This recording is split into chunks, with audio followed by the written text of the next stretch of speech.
It is a truth informally acknowledged that a professor of literature should not question poets about their verse.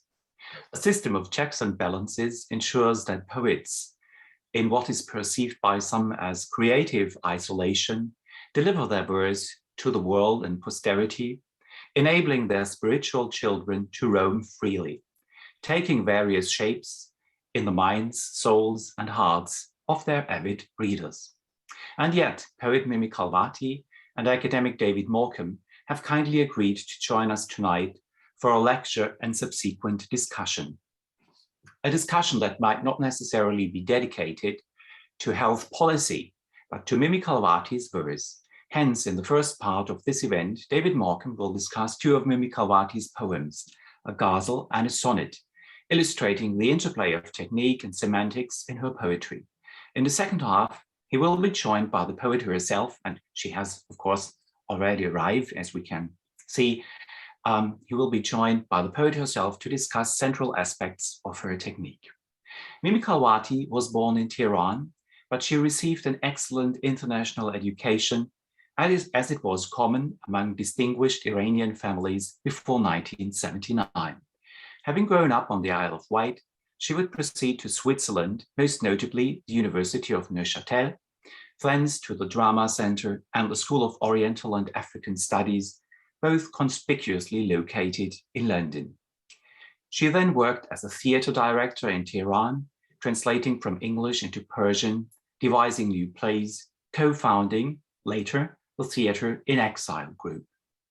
She has been a visiting lecturer at Goldsmith College and a director of the London Poetry School, which she has not only founded, but where she also runs poetry workshops and courses while editing the school's poetry anthologies. What is more, she is the tutor at the Arvin Foundation, dedicated to the teaching of creative writing, inspiring generations of eager students, as she did at universities and colleges in the United States and Britain. David Morecambe is a household and meanwhile venerated name in Polish academia, where he has taught for almost 30 years, first as a professor of English at the University of Gdansk for 28 years, then and presently at Poland's most famous independent institution of higher education, near the University of Social Sciences and Humanities in Warsaw. He has also taught in Japan at Tokyo University and the United States.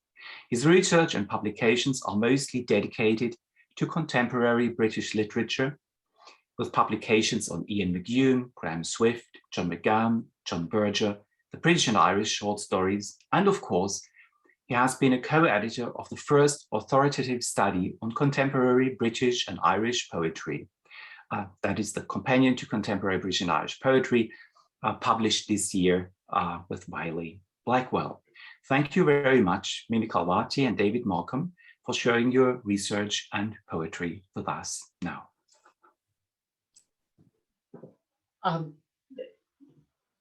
Dr. Fechner, thank you very, very much indeed for that very kind introduction. And I think I can speak for Mimi Khalvati when I can say that, if I can say that you know, that was very kind and very full. And I find it very interesting to talk to writers and poets and other kinds of writer. But yes, you're right. You know, they've let their words go out there, outside to some extent their control. And however, I think discussions with at least some writers can be hugely fruitful. And I have to say that Mimi Khalvati is one of the most forthcoming and most helpful of writers that it's ever been my privilege to talk to. I very often feel I'm being lied to by writers, and quite rightly too. They have a perfect right to do that. But with Mimi, if she's lying to me, she's doing it with such style that I never object, and I actually think she's telling us the truth. If I could say that what we'd like to do is what I'd like to happen is that Mimi read a couple of her poems, which I will then say something about, and that's about as much of a lecture as such as you're going to get. But then Mimi and I will have a discussion about aspects of her poetry, which I think will be much more illuminating than just my spieling away about it. So I hope that's okay, and then we'll throw the floor open or the screen open to questions and issues that the guests would like to, the participants would like to raise. And again, I hope that's all fairly clear. If I could just say right at the beginning, I'm not very happy about the title I chose, Forms of Meaning, although I just couldn't think of anything better. Why I'm not happy about it has got something to do with my own academic and professional neuroses and worries. I once remember an old professor whom I rather respected took me aside and said, David, once you start using words like form and content and technique and meaning, he says, you've already sold the pass. You've already betrayed the issue. I, influenced by someone like this elderly professor whom I rather admire, I am somebody who thinks what you do is how you do it, and how you do it is what you're doing. And I think that applies to most human utterances, but it's particularly evident in literary texts. And thus, even going down the road partly to say, you know, forms of meaning is I'm unhappy about it, but I can't think of anything else to any other way to say it. Having said that, what I'd like to do now is to ask Mimi to read the two poems that I'd like to say something about shortly. And while Mimi is reading those poems, one called The Servant and one called Afterwardsness, Dr. Faze will put up the texts on the screen so that you can see Mimi reading them and also follow the texts closely. So if we could do that, that would be great.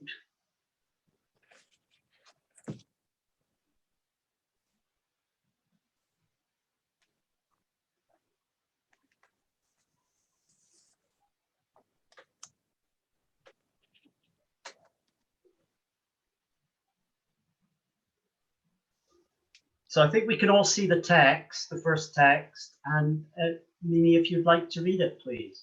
Yes, certainly. And first, can I just thank you all so much for having me here? It's such a pleasure. And many thanks to David for giving my work all this unaccustomed attention. It's really nice. And I hope I won't lie to you. Right, Ghazal, The Servant.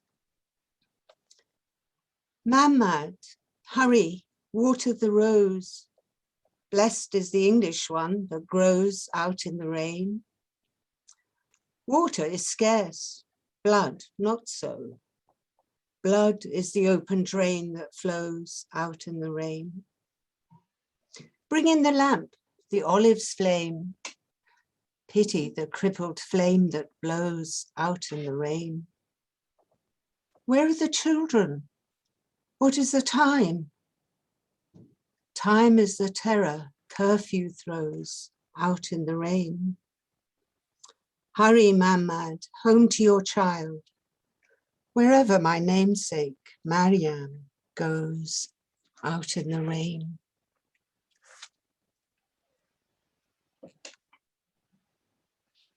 And would you like to read Afterwardness now, so Dr. Faze could scroll up?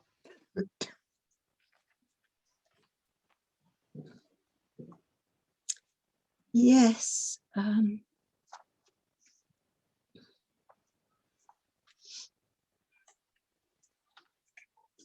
Afterwardness.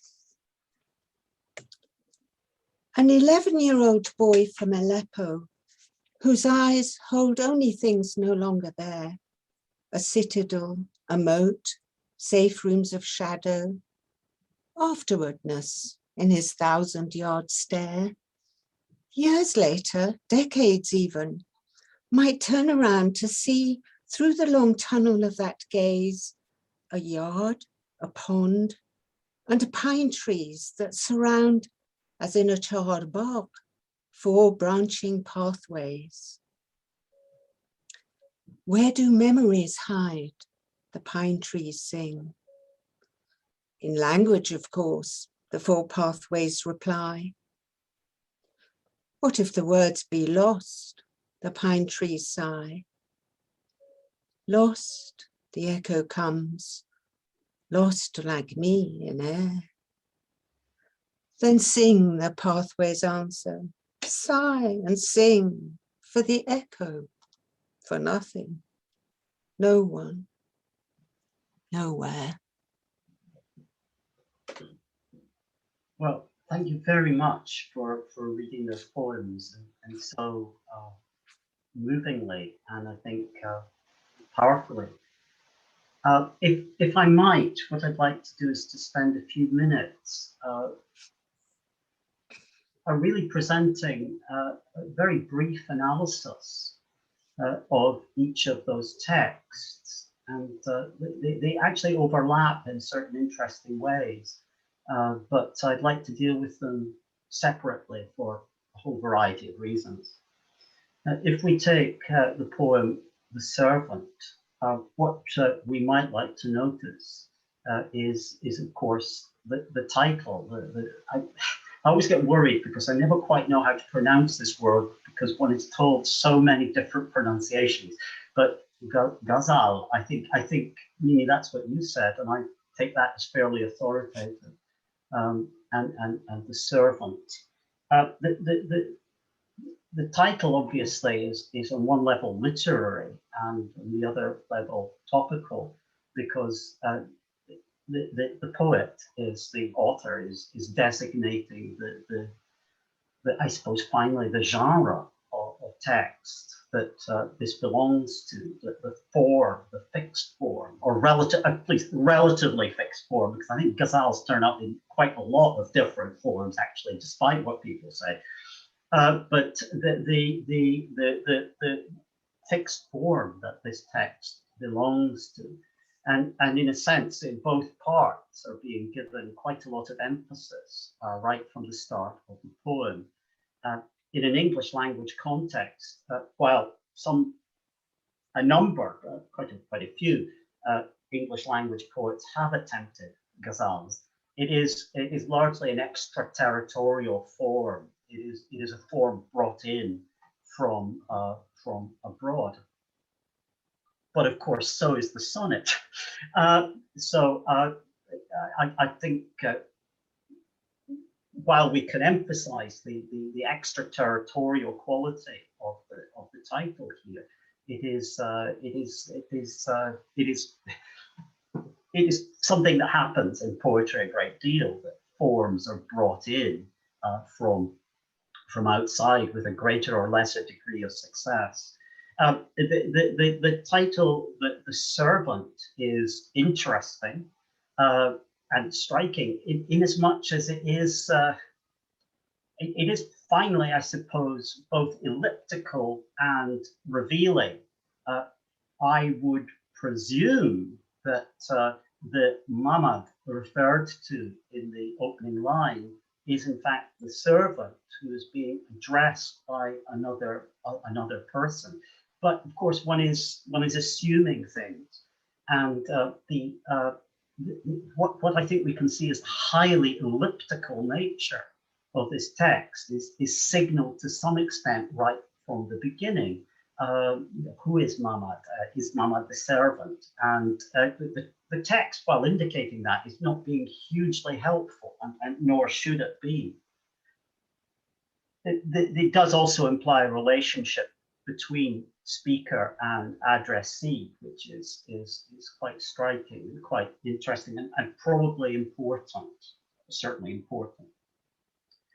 Having said something about the title, I would then like to draw attention to what one can call technical features of the text. I suppose the form, which I would argue is actually an integral part of the meaning and is in fact an enactment of the meaning.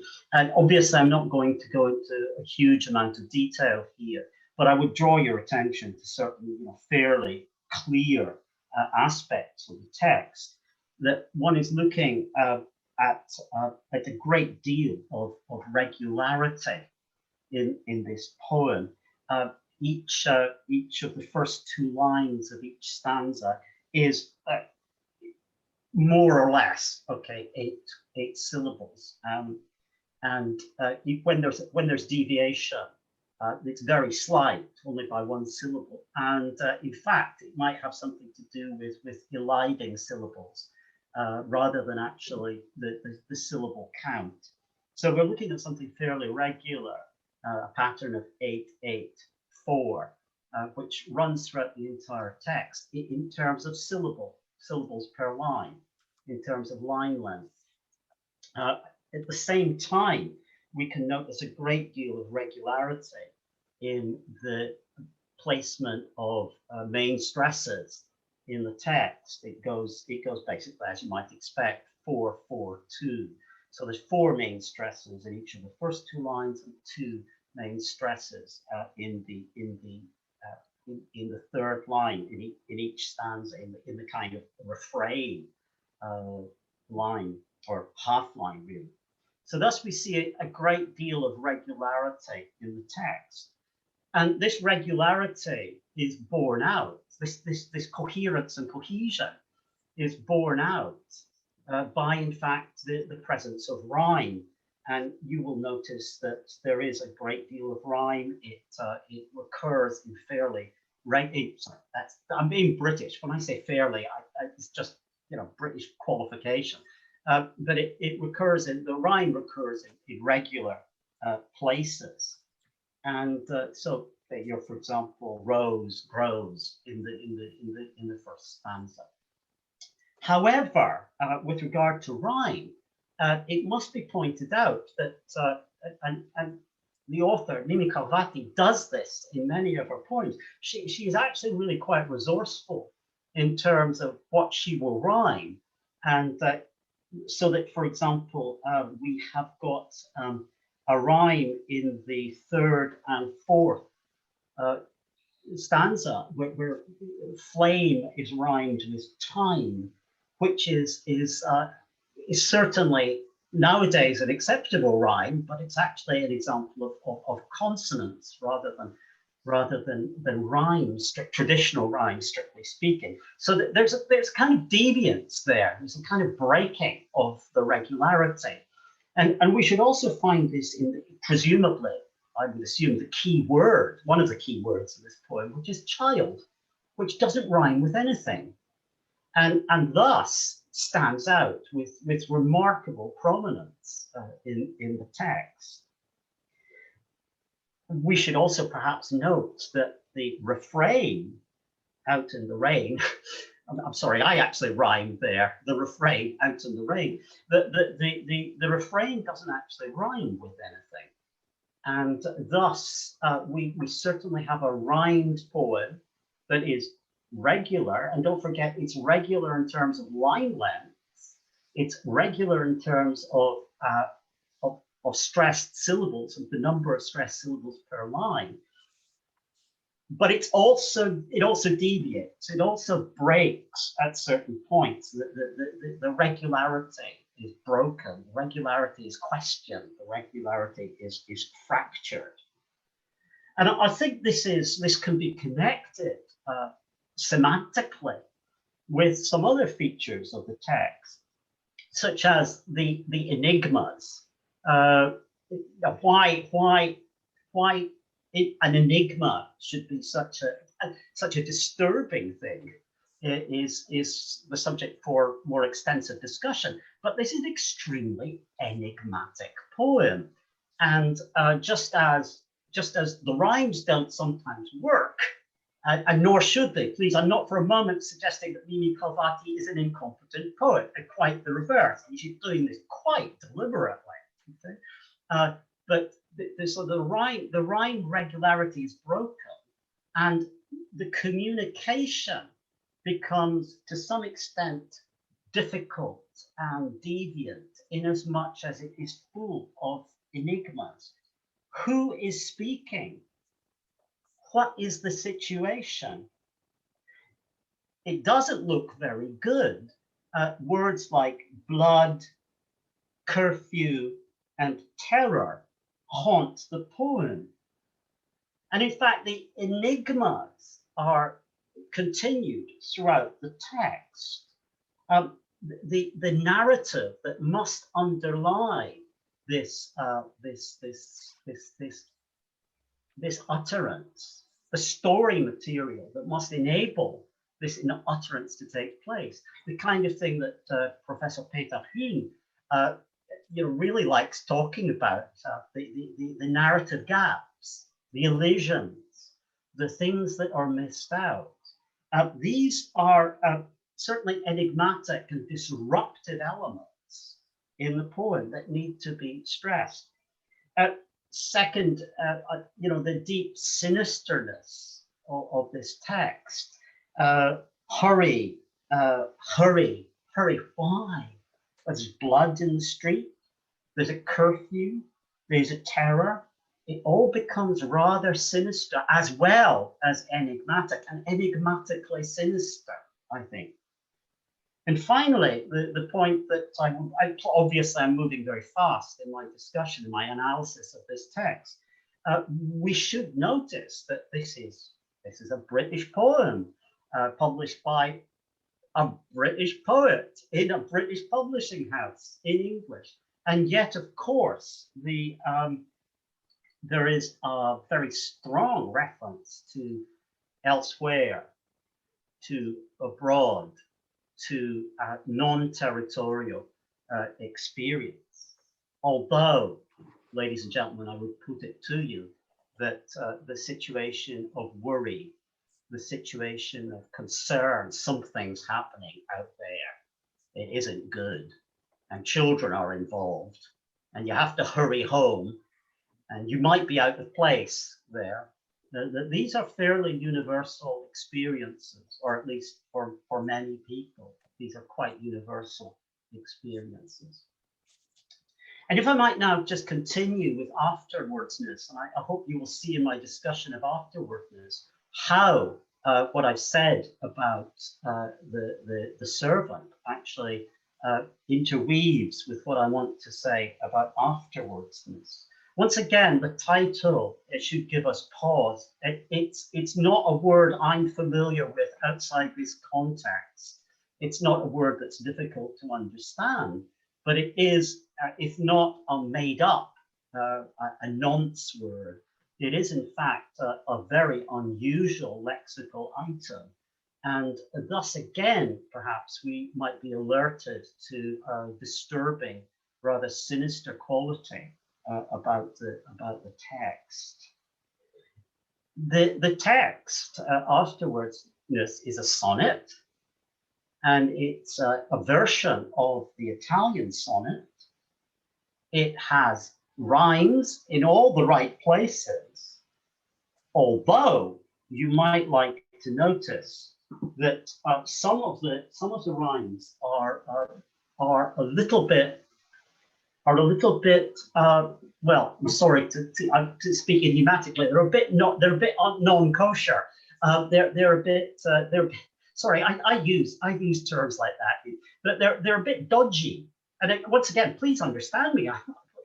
Mimi Khalvati could rhyme us all into tomorrow without the slightest difficulty. If she chooses to rhyme gaze and pathways, then she knows precisely what she's doing. And in fact, that is to say the least, a dodgy rhyme.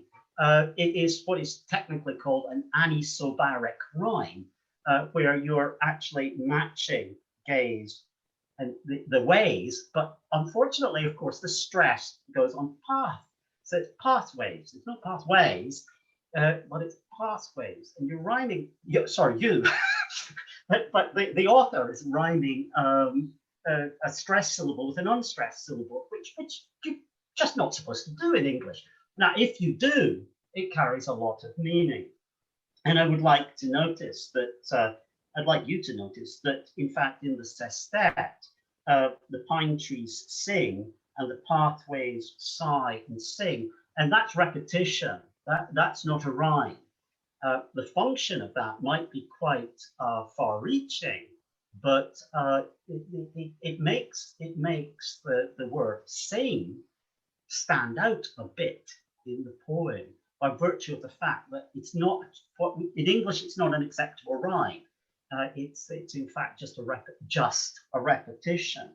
So once again, what we're looking at in afterwards, if I could just relate it to the servant, what we're looking at as a text which follows a fixed form, which has the rhymes in the right places, but sometimes chooses to deviate from what would be the traditional norms of rhyme.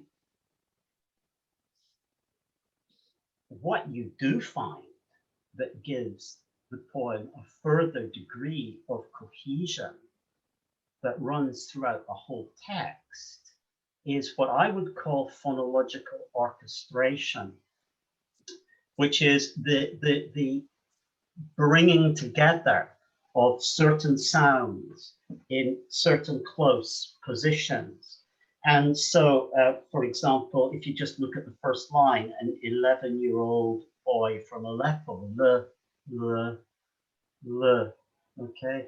And there are many other examples of that. I think you'll actually find, if you look, if you do a phonological analysis of the text, and I always urge people to do phonological analysis of texts. It takes a bit of time, but it's important. That sound is sense is one of my arguments. But you will find that coherence is brought to the text by, for example, local patterns of sound echoing, like 11-year-old boy from Aleppo, and also the patterning of sounds and sh sounds, which run consistently throughout the whole text. One of the ways in which I look quite insane when I'm giving serious lectures on poetry is that I start making funny noises like l and s and sh. But I think you have to do that. And one of the most striking pieces of phonological orchestration is in the last line, which of course Mimi, when she read it, rendered with a great deal of powerful emotion, which is there in the line. Actually, I mean, might as well look at the second and the last line. Sing the pathways, answer, sigh, and sing. I think you'll find that sound echoes throughout the whole text. For the echo, for nothing, no one, nowhere, and there the sound give the whole last line a very forcible phonological cohesion and coherence that is really quite striking. I'm emphasizing this because I am trying to suggest that, look, there are patterns of order, there are patterns of regularity, for example, with rhyme, which are deviated from time to time. And at the same time, there are other patterns being set up, patterns of sound, which give the text a kind of coherence, a kind of regularity, a kind of ordering. And I hate to say it, but a kind of phonological beauty that I think is key, and is a key enactment of what this poem is about. Very briefly, the composition of the text is quite interestingly complicated. Presumably, the octave, the first 8 lines, are spoken by a speaker, a partial narrator actually, and also a speculator about the future. The speaker is all those things. The voice is all those things.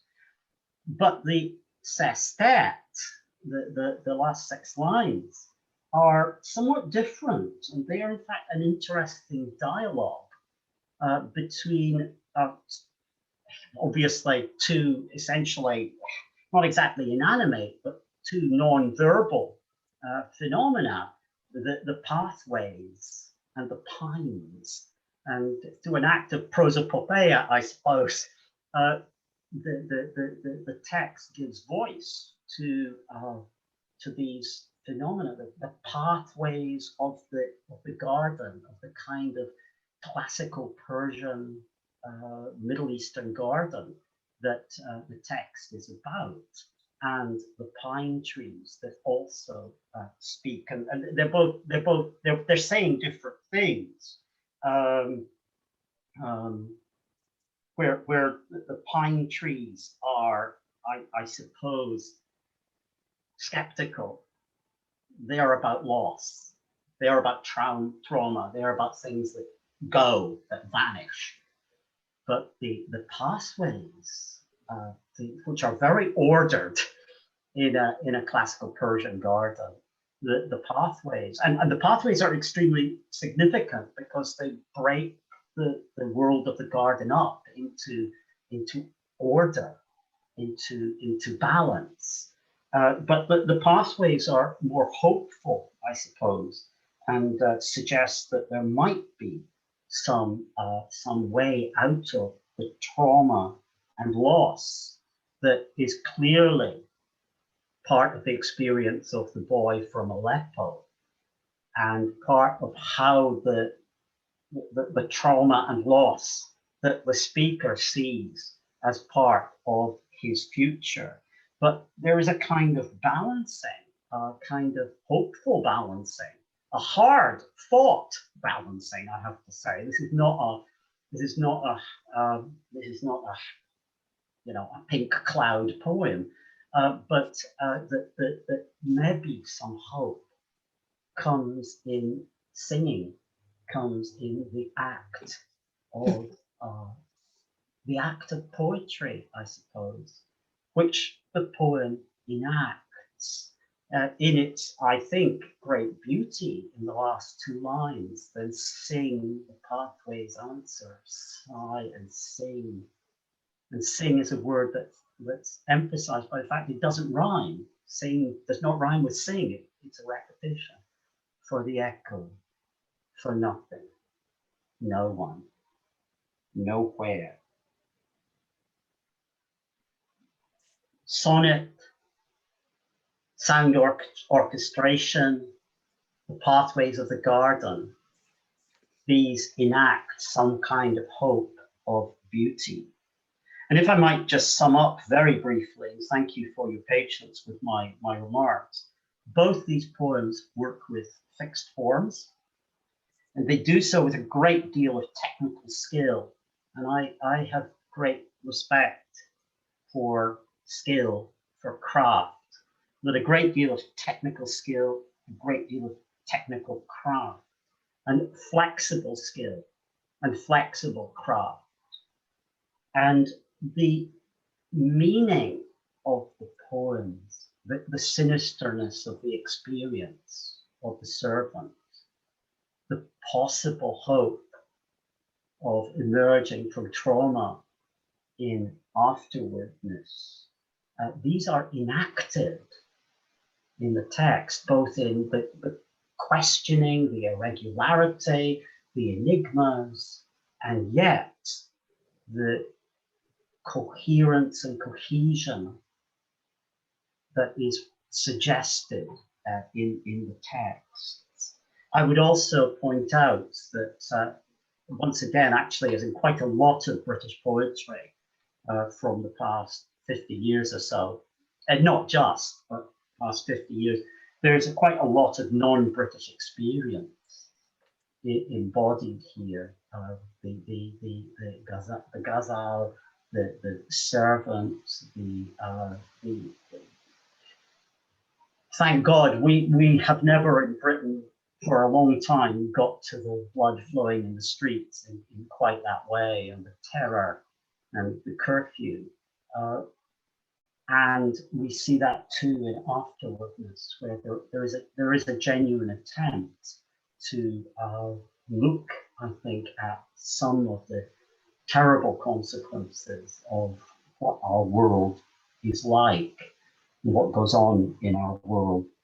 And there's a kind of desolation, I think, in both poems.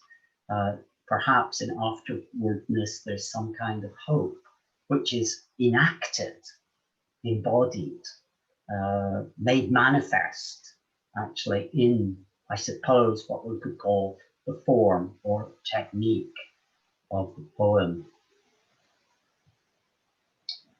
And I hope all that's fairly clear.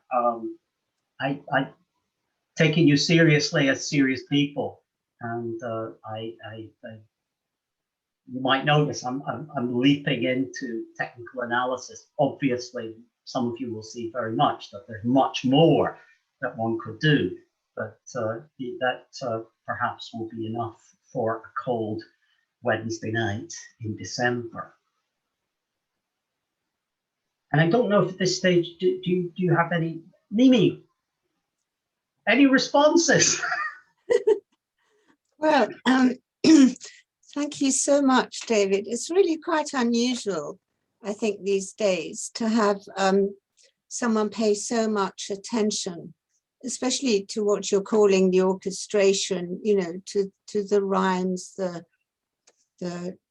technicalities, I suppose, and through them to read, if you like, the meanings and so on. So I'm very grateful to you, because in fact those are the aspects of poetry that probably most engage and fascinate me. I mean, I do write also in free verse, where really the use of the line break and the verse break and all of that takes over in the sense of fascinating technicalities, if you like, but in strict forms. I do try and pay the form. Well, I trust the form, because in the form also leads me to the content. And as you said at the beginning, I don't really separate the two in my mind, and I trust the form and rely on it both to reveal the poem to me, to lead me to the content and the meanings, but also to act as my editor, because I usually find where the form doesn't work so well, there's something actually wrong with the writing. So it is very much, you know, what poetry means to me. And I don't know if you want me to say anything a little bit more sort of about the background of these two poems. I'm very surprised actually that you've paired them, but I see that, my God, yes, I mean, they do go together. And I'm really surprised. And different points in your oeuvre, they come from, they're quite separate in terms of chronology, in terms of time, aren't they? They're about 20 years apart, or 20, 30 years. But I could see two main things that they have very much in common, apart from being in strict forms, is that The Servant was written during the Iran-Iraq War, and hence the references to curfew and so on. And of course, the afterwardness is during the Syrian war, so much more recently. But the other thing you wouldn't know, any reader would not know, is that both of them connect to my grandmother, because The Servant came from memories of, I lived with my grandmother as a young adult for about 3 years, and she had a servant called Mamad. And so using her voice, as it were, I mean, I imagined I was trying to write, not exactly in her voice as you would in, say, a play script, but as though I was trying to write in Farsi, and I don't know Farsi in Persian, but if I were writing Persian, what would it sound like? So I felt it did give me an access to a kind of tone and diction that I normally would not use at all. I mean, I wouldn't ever say something like blood is the open drain that flows, you know, to me sounds very sort of grandiloquent and sort of, yeah. But it's quite conversational. But it gave me access, you know, to a very different kind of diction. And I was quite interested in that. And it's probably the first ghazal I attempted. Ghazal, by the way, is pronounced differently in different languages. That's why it's so confusing. And I use the Persian pronunciation ghazal. But if it was the Urdu, you would say ghazal or something like that. And I think the English say ghazal, which sounds ridiculous. I saw that pronunciation and I thought, no, I'm not going to use that one. Yeah. It's clearly wrong. Anyway, anything goes, I reckon. Ghazal. Yes, and Mamad, this servant who was very much part of my grandmother's household, sort of almost part of the family, had a young wife and they had a baby, and they named her after me, and my original name is Mariam, which actually means tuberose. So that's kind of a nice little hidden rose in the poem. Yeah, which of course I didn't realize at the time. These things happen, like serendipity, and then afterwards you sort of, with hindsight, you go, oh yeah, that goes with the rose, kind of thing.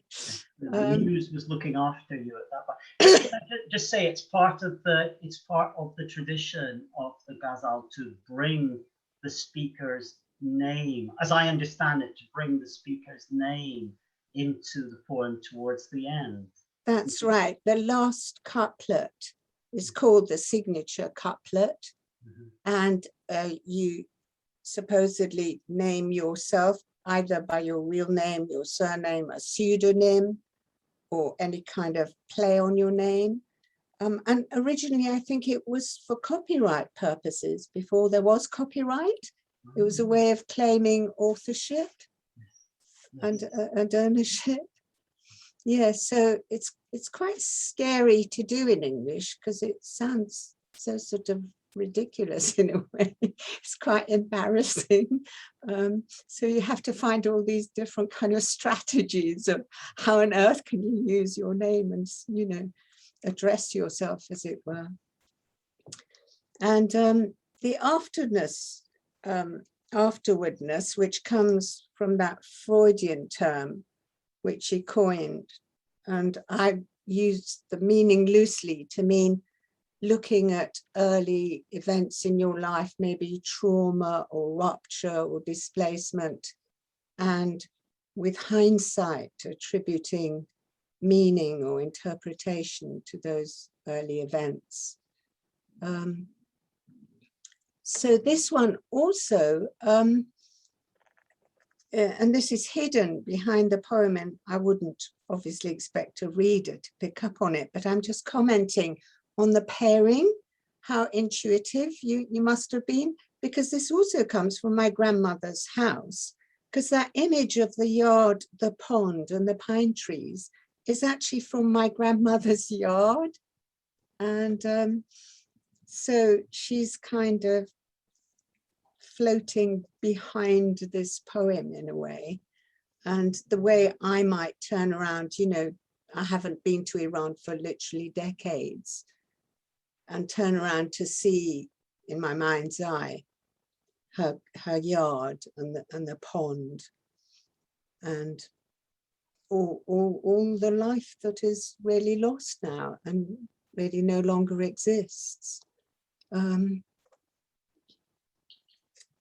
Yeah. So it actually, that's very interesting. And as you say, it's not, I think, it's not immediately obvious in the text, but it becomes a personal poem in that sense, as you say, and therefore, in fact, both about the poor boy from Aleppo and people who experience extraordinary trauma, and also about anybody who is somehow separated from her past, his past, which is all of us, but the garden, the chahaba doesn't exist for all of us, but there are equivalents. The Chahar Bagh, which literally means 4 gardens, is the Islamic model of the Garden of Paradise. Yes. So very many of my poems, I think, are kind of like lost Edens, and they are intersected by 4 paths or 4 rivers. And I think at the end, I recognize in that last line, I recognize Wordsworth, actually. You know, that lovely poem to Lucy, about rolled round in earth's diurnal course with rocks and stones and trees. And I get that for nothing, no one, nowhere. I could hear it as I wrote it. I mean, I didn't do it consciously, didn't model it, but after the line had come to me, I went, oh yes, I know where that sort of, you know, has an antecedent, if you like. I'm actually quite fascinated by that, because I didn't mention it, because I actually see the shadow of Wordsworth everywhere. I'm sorry, I tend to see the shadow of George Eliot and the shadow of Wordsworth, and they're actually quite complementary shadows. I see them in places where I probably shouldn't, and I'm very used to people just going, no. Well, yes, I'd be very, very grateful, because, you know, as an Iranian poet, but as a British poet, it's difficult to negotiate these things, because mostly, you know, people would not connect me with Wordsworth. They wouldn't think, oh, I'm influenced by Wordsworth, or Wordsworth is deeply in my blood as a poet. Just by the sheer fact of being Iranian, you know, they would think, oh, Rumi or something. And I can't even read Persian poetry. Do you know what I mean? So actually, I'm very grateful if you're hearing the echoes that, for me, are real.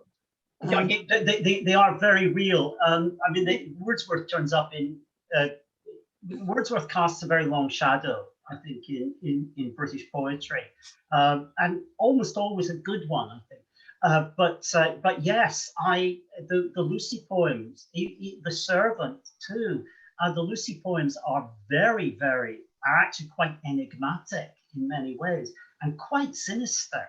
And the echoes of the Lucy poems are there. And indeed, one could argue that afterwordness, well, Wordsworth didn't have the term available for him, but the afterwordness, that whole poem, the power of memory and the redemptive power of memory. I'm sorry, you know, it's dark, it's miserable, the world is going to hell in a handbasket. So therefore, I'm really pushing some kind of redemptive, positive reading of texts these days. But the redemptive power of memory is there so much in Wordsworth, and it's there in a number of your poems, bringing people back to life by commemorating them, by recalling them in verse is really quite a powerful aspect of your poetry, I think, and it's very Wordsworthian, which doesn't diminish it in any way, quite the reverse. Could I just say, by the way, that, and to just endorse something that you yourself said, that I don't want the guests who are not familiar with your work, I don't want them to go away thinking that you only do fixed traditional forms, because in fact you, and certainly some of your more recent work has used very expansive, one almost wants to say Whitman-esque, long lines, which are there is no such thing actually as free verse, I believe, and I can say that in this company. There are more or less free forms, but you're certainly using unrhymed, long-lined poems of various various patterns of stress. I think particularly, you know, I like the animal poems. I like the bat poem particularly, and I was just reading it today, and I thought that's free verse. But it's W.H. Auden said that, you know, it was just, he said from his own point of view, he was very glad that his first master was Thomas Hardy, because Hardy disabused him of the idea that it was easier to write free verse than fixed forms. He says it's quite easy to write bad free verse, but it's actually quite hard to write whatever one means by it, good free verse. And the fact that Pound could do it doesn't mean that everybody else can do it. And I particularly like the poems from the Weather Wheel, where you're moving away from fixed forms, and to me they work. I mean, they work beautifully. And there's all other kinds of patterning, other kinds of coherence and cohesion, that phonological, phonic, that you are employing, that mean that you know, there's no necessary virtue in rhyme. There's a lot of virtue in rhyme, but it's not necessary. Well, I've tended to go on swing between books. You know, I do a sort of what we might call a free verse book, and then I do a more formal book, and then I go back to free verse. I tend to just swing all the time. Not really consciously, just instinctively, because I don't like to keep doing the same thing. And the books very often have ended up being in pairs in a way. So I find my book Afterwardness, which is the most recent one, is a sort of follow-on from an earlier book called The Meanest Flower. And the one that you like, The Weather Wheel, I think is a follow-on from my second or third book called Entries on Light. Even thematically, it's kind of linked. So it's kind of, it's almost like a kind of plaiting them. Yes. Yeah. Yes. Yes.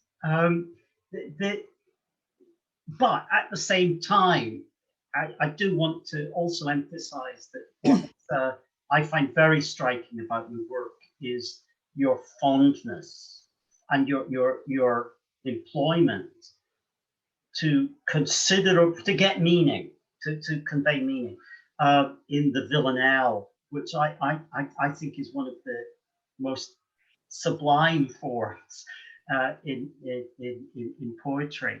But you write some rather good villanelles, and also the sonnet. Sonnets play a very big role in a lot of your work, and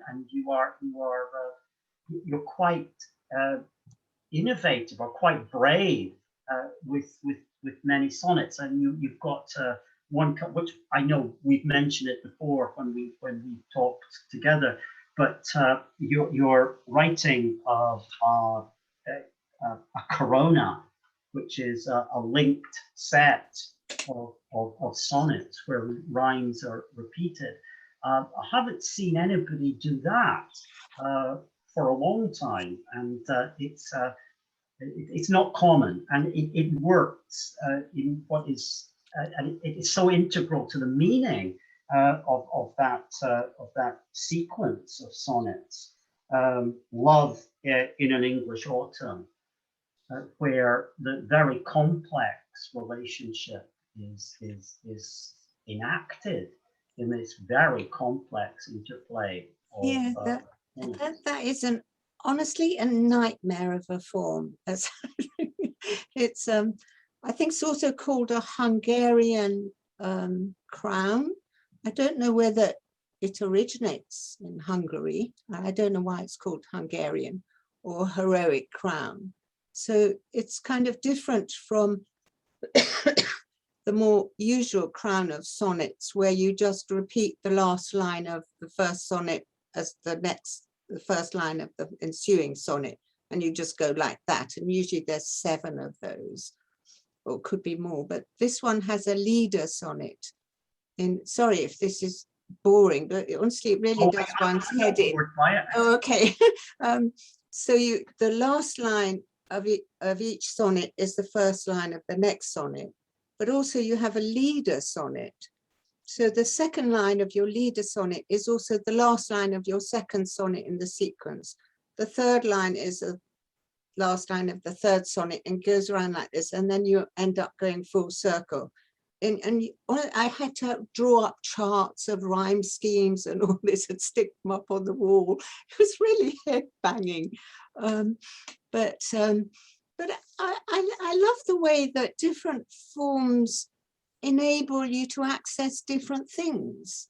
So that for me was, I had a really, really difficult, rather, well, I would say quite horrible relationship actually that went on for years. I got stuck in it. I couldn't get out of it, and I couldn't write about it until I hit on this head-banging form.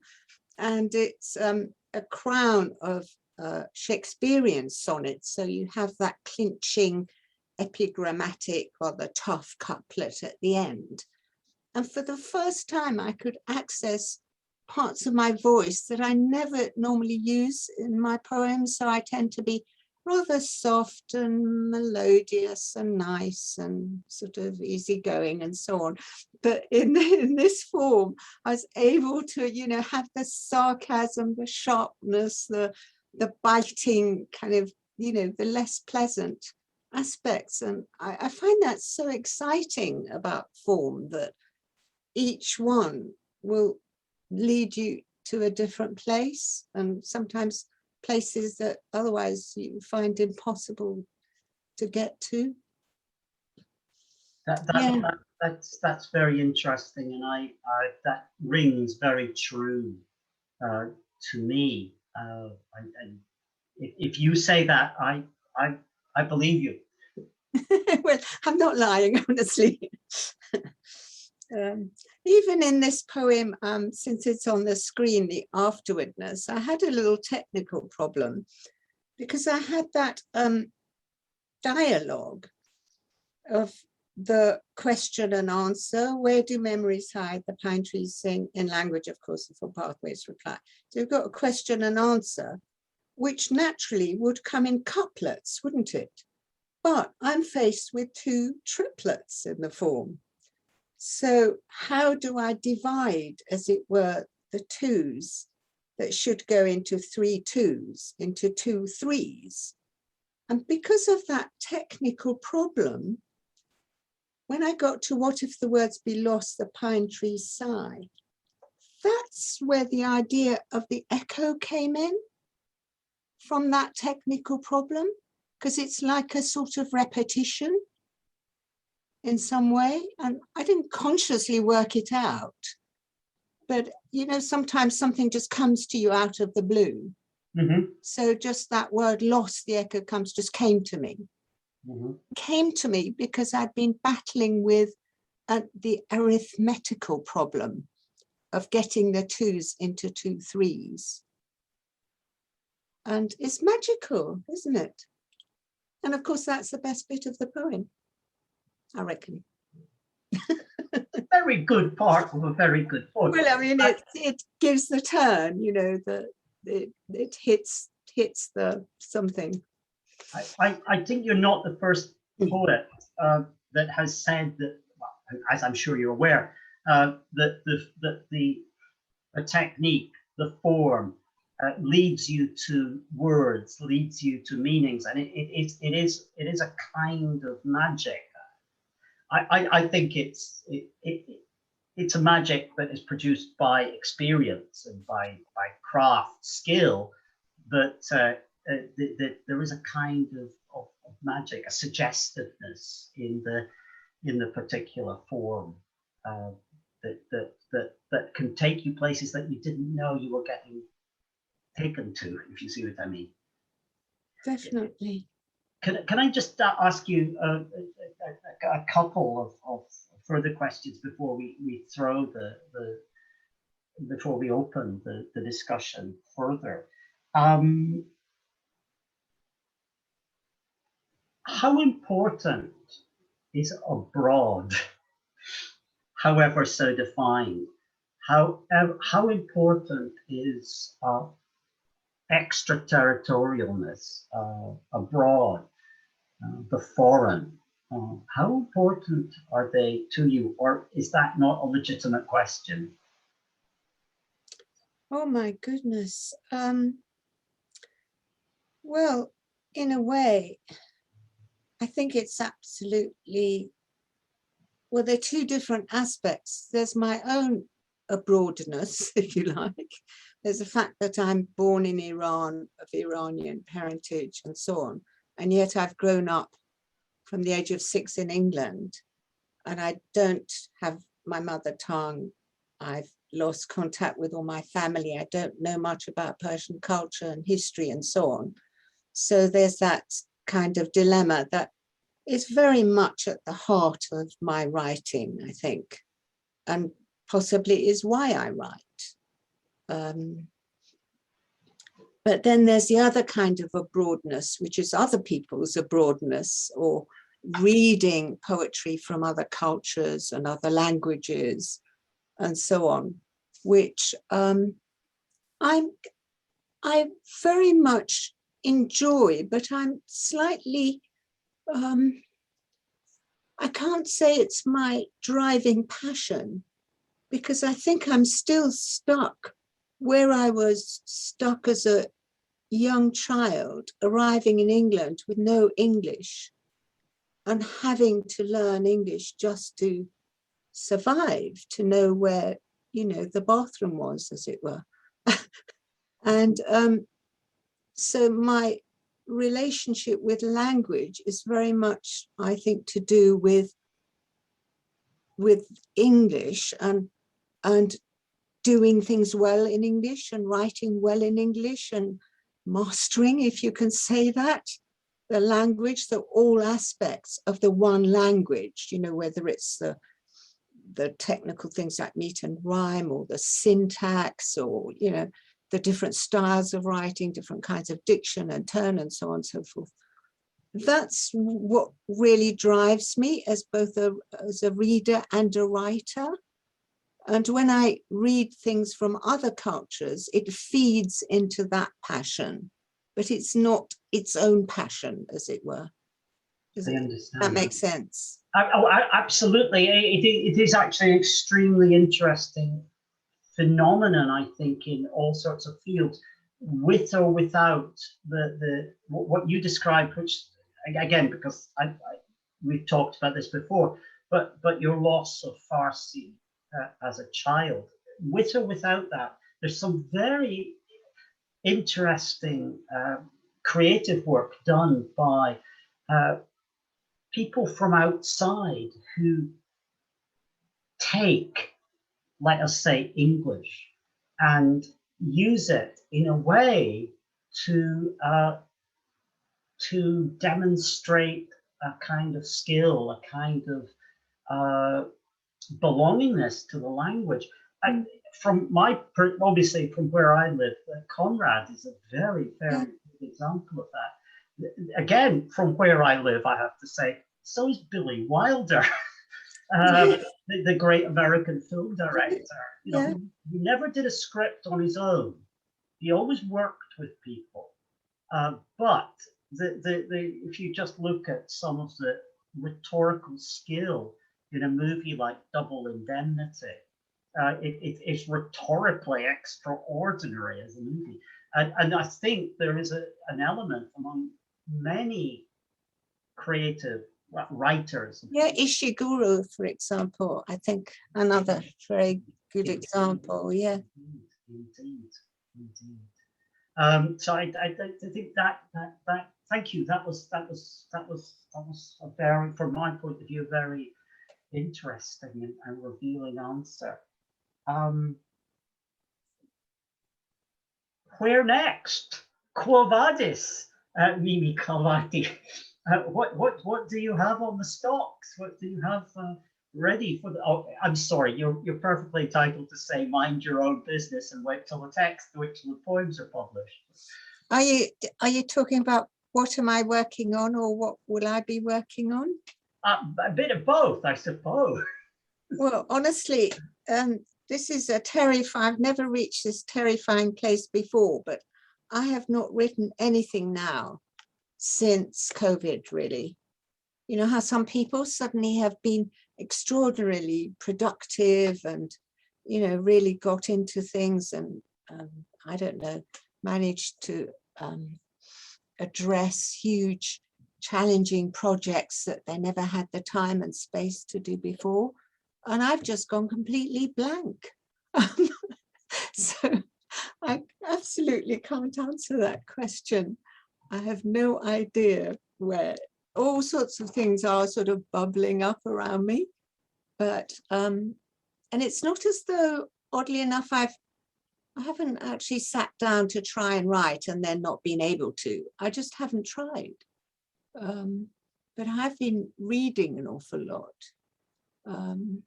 And hopefully, yes, I will write again. Well, I certainly hope you do. Is that we should probably open the floor to the participant, but I wonder, is there any poem that you'd like to just read as a sort of as an almost as an au revoir to our discussion, as a kind of farewell? Well, maybe I should read, because we've been talking very much about the formal stuff. So maybe I should read something from The Weather Wheel, that, as you say, is more, well, this is more free verse, and yes, it has got longer lines.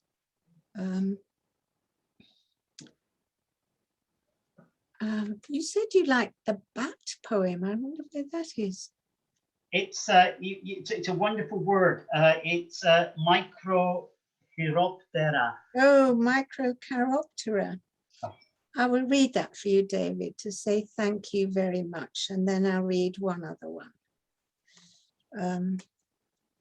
So this was, I'm very much an urban person, but this was written in the depths of the Devon countryside. Microchiroptera.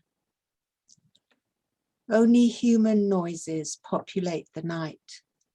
No owl, pheasant, wailing fox, only stars that have buried their heads in cloud. Listening becomes a momentous task. The eye, as always, fights for supremacy, and the ear, phased as a bat in rain, imagining it hears a rush of water, hears all things hushed. Oh, chauve-souris, flying mouse, leather mouse, flitter mouse, jealous naked microbat, winged seed of sycamore, umbrella man, acrobat, hanging in your own skin parachute, flying patagium carpet, oh, bat being in fairy wings, string purse, anus face, where are your echoes now? Dry flutter of a moth wing, rustle of a centipede. Where is your pulsing cry, your love song in the dark? In the vast homelessness of a country night, dear country left behind, we come back into our moral being, back into the animal ground of our being, under the absent stars. Under their roofs and rafters, we navigate that ground. Thank you. That's a lovely poem, beautifully rendered.